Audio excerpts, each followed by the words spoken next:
Hanggang sa lapangin paglaw. Jesus nga po mi, inwaragawag mo ti pagarian ti Diyos, akas waya-waya ti anyaman narigas mi. Tinuggar mo men ti kinaagom, kinabakunang amang undaway. Tinuggar mo ti bileg ang mga dipen. Tinuggar mo ti adal amang idumduma. Ken relisyon ang makikanunong ti kinaturay.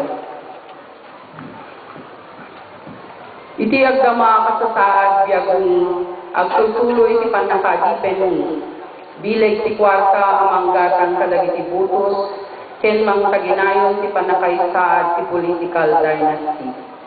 Bileg kwarta ngagtawag ti negosyo sugal weteng, korupsyon ti pondo gobyerno, ken droga a cocaine amang dadael ng takbayan dagiti agtutubo. Bileg kinaturay amang taginayon iti kinapanglaw.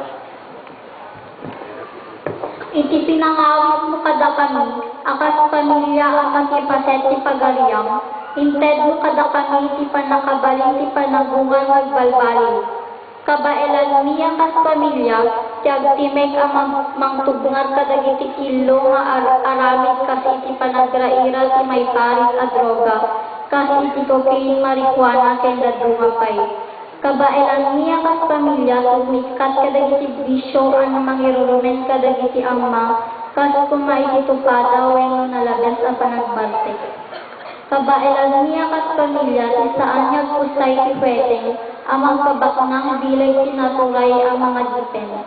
Kabailan niya kas pamilya, isaan niya dadawat ken agsulisit kadagiti adda iti saad gobyerno, ang idulon kadakwada magkurakot wenno agtatakaw iti pondo gobyerno.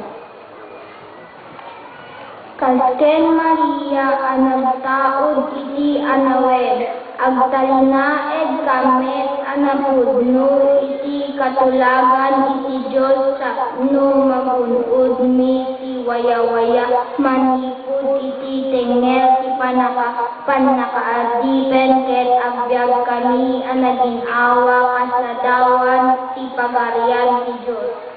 Dawaten mi daytoy gapu ken Jesucristo nga anak mo ken apo mi. Amen.